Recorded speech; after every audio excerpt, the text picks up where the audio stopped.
السلام علیکم گائز، میں ہوں بشرا ہارون اور آپ دیکھ رہے ہیں بشی ٹی وی۔ آج ہم بات کریں گے مظلوم کی بد دعا کے بارے میں۔ جو کسی ناحق پر ظلم کرتا ہے، اللہ تعالیٰ اس مظلوم کی فریاد ضرور سنتے ہیں۔ اس کے لیے میں آپ سے ایک واقعہ شیئر کروں گی۔ حضرت امام محمد بن احمد ذیبی رحمۃ اللہ علیہ نقل کرتے ہیں کہ کسی بزرگ نے ایک شخص کو دیکھا جس کا بازو کندھے سے کٹا ہوا تھا، اور وہ آواز لگا رہا تھا کہ جس نے مجھے دیکھا وہ ہرگز کسی پر ظلم نہ کرے۔ میں نے اس سے ماجرا پوچھا تو وہ کہنے لگا، میرا معاملہ بڑا عجیب و غریب ہے۔ میں بدمعاشیوں کا ساتھی تھا۔ ایک دن میں نے ایک مچھیرے سے مچھلی چھینی اور گھر کی طرف چل دیا۔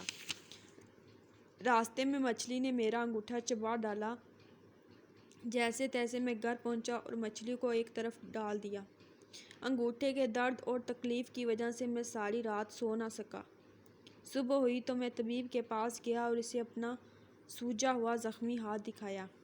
اس نے بتایا کہ انگوٹھا کاٹنا پڑے گا ورنہ بعد میں سارا ہاتھ کاٹنا پڑے گا۔ چنانچہ میں نے اپنا انگوٹھا کٹوا دیا۔ پھر ایک دن میرے ہاتھ پہ چوٹ آئی تو پرانا زخم تازہ ہو گیا۔ مجھے شدید تکلیف ہو رہی تھی۔ میں طبیب کے پاس گیا تو اس نے ہاتھ کاٹنے کو کہا۔ میں نے کٹوا دیا مگر درد سارے بازو میں پھیل گیا۔ میں سخت تکلیف میں تھا، کسی پر چین نہ آتا۔ چنانچہ پہلے کہنی تک پھر کندھے تک ہاتھ کٹوانا پڑا۔ کچھ لوگوں نے مجھ سے تکلیف شروع ہونے کا سبب پوچھا تو میں نے انہیں مچھلی والا واقعہ سنایا۔ وہ کہنے لگے، اگر تم پہلے مرحلے میں مچھلی والے کے پاس جا کر اس سے معافی مانگ لیتے اور اس کو راضی کر لیتے تو شاید تمہیں یہ اعضاء کٹوانے نہ پڑتے۔ اب بھی وقت ہے، اس شخص کے پاس جاؤ اور اس کو راضی کرو، اس سے پہلے کہ یہ تکلیف پورے جسم میں پھیل جائے۔ میں نے بمشکل تمام مچھیرے کو ڈھونڈ نکالا اور معافی مانگنے کے لیے اس کے پاؤں میں گر گیا۔ اس نے پریشان ہو کر پوچھا، تم کون ہو؟ میں نے کہا، میں وہی شخص ہوں جو تم سے مچھلی چھین کر لے گیا تھا۔ پھر میں نے اسے ساری تفصیل بتا کر کٹا ہوا ہاتھ دکھایا تو وہ بھی رو دیا اور کہنے لگا، میرے بھائی، میں نے تمہیں معاف کیا۔ میں نے اسے گواہ بنا کر آئندہ کے لیے کسی پر ظلم کرنے سے توبہ کر لی۔ مظلوم کی مدد ضرور ہوتی ہے۔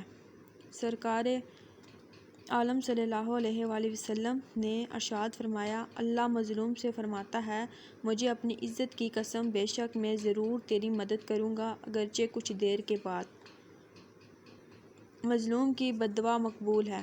رسول کریم صلی اللہ علیہ وآلہ وسلم نے ارشاد فرمایا، مظلوم کی بد دعا سے بچو اگرچہ وہ کافر ہی ہو، کیونکہ اس کے سامنے کوئی حجاب نہیں ہوتا۔ تو گائز، کیسی لگی آج کی میری ویڈیو؟ آئی ہوپ آپ کو پسند آئی ہوگی۔ کمنٹ کر کے لازمی بتائیے گا۔ اگر آپ کو ہماری ویڈیو اچھی لگی تو